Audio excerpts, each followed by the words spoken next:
এই যে দেখো কতটা ক্রাঞ্চি, এই যে দেখো দারুণ হয়েছে বন্ধুরা। বন্ধুরা চলে এসেছি প্রতিদিনের মতো নতুন রেসিপি নিয়ে।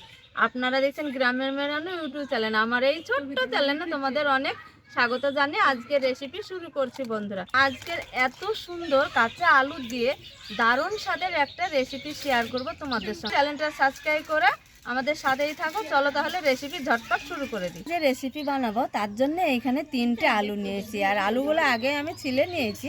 এবার কিভাবে রেসিপিটা বানাবো আর আলুটা কেটে নেব, তোমরা আমাদের পুরো ভিডিও জুড়ে সঙ্গে থাকো। এবার আমি পাতলা পাতলা করে স্লাইস করে আলুটা কেটে নিব। আর কাঁচা আলু দিয়ে এত সুন্দর যে একটা দারুণ মজার স্বাদের রেসিপি হয় বন্ধুরা, না তৈরি করে খেলে বুঝতেই পারবে না বন্ধুরা। আলুটা খুব সুন্দর করে এইভাবে পাতলা করে কেটে নিয়েছি। আর দেখো একটা আলু থেকে অনেকটা হয়েছে। এবার এখানে জলেও কিছুটা রেখে দিয়েছি, এটাও জলে রেখে দিব। খুব সুন্দরভাবে জল দিয়ে ভালো করে ধুয়ে নিতে হবে। খুব ভালো করে পরিষ্কার করে ধুয়ে নিয়েছি। আর আলুতে একটা কষ থাকে, কষটা থাকলে আলুটা কালো হয়ে যায়। এবার এইভাবে লম্বা করে আমি আলু যেভাবে ঝুরিয়ে আলু কাটে সেইভাবে কেটে নেব। তোমরা নিশ্চয় বুঝতে পারছো, একটু আমি মোটা মোটা করে কেটে নিয়েছি। দেখো এইভাবে সব আলুটা কিন্তু কেটে নিতে হবে। তো বন্ধুরা দেখো আলুগুলো খুব সুন্দর করে কেটে শুকনো করে কিন্তু একদম আমি ঝরঝরে করে নিয়েছি। এইখানে দিয়ে দিব হলুদ, দিয়ে দিব ঝাল বুঝে লঙ্কা গুঁড়ো, একটু দেবো এই চামচে 3 চামচ বেসন। বন্ধুরা এইটা তোমরা না করে খেলে বুঝতেই পারবে না স্বাদটা কেমন। দিয়ে খুব সুন্দর করে একটু চটকে মেখে নিব। লবণটা এখন আমি দিইনি বন্ধুরা, পরে একটু পরে লবণটা দিয়ে দিব। তবে খুব সুন্দরভাবে বেসন দিয়ে মেখে নিতে হবে।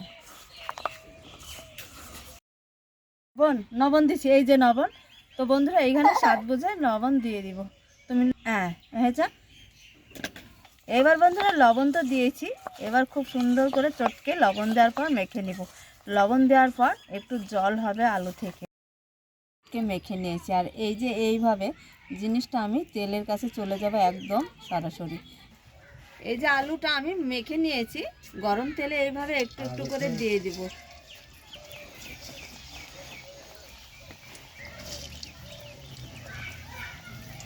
খুব সুন্দর করে উল্টে পাল্টে কিন্তু ভেজে নিয়েছি। এইগুলা খেতে কিন্তু দারুণ লাগে। আর মাশাআল্লাহ খুব সুন্দর হয়েছে। দেখো দেখে তোমাদের নিশ্চয়ই তোমরা দেখে বুঝতে পারছো আশা করছি। এবার তেল ছেঁকে আমি তুলে নেব, তোমাদের তাও দেখাচ্ছি।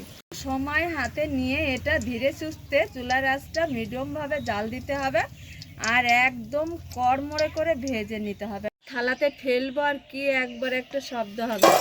এই যে দেখো কতটা ক্রাঞ্চি আর দেখতে যা লোভনীয়, খেতে সবগুলা ভেজে নিয়েছি।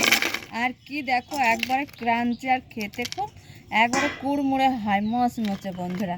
দারুণ হয়েছে, এটা খেতে খুব ভালো লাগে। এই যে দেখো তোমাদের দেখায়, এই যে দেখো বন্ধুরা, এই যে দেখো বন্ধুরা এত মুচমুচে হয়, খেতে খুব ভালো লাগে। দেখো কতটা মুচমুচে, এই যে দেখো দারুণ হয়েছে বন্ধুরা। তো আজকের এই কাঁচা আলু রেসিপি তোমাদের কেমন লেগেছে বন্ধুরা? আশা করছি খুব ভালো লাগবে। একটা লাইক করে আমাদের সাথেই থাকবে। রেসিপি শেষ করছি বন্ধুরা এইখানে। তোমরা যেখানেই থাকো ভালো থাকো, সুস্থ থাকো। তোমাদের টাটা।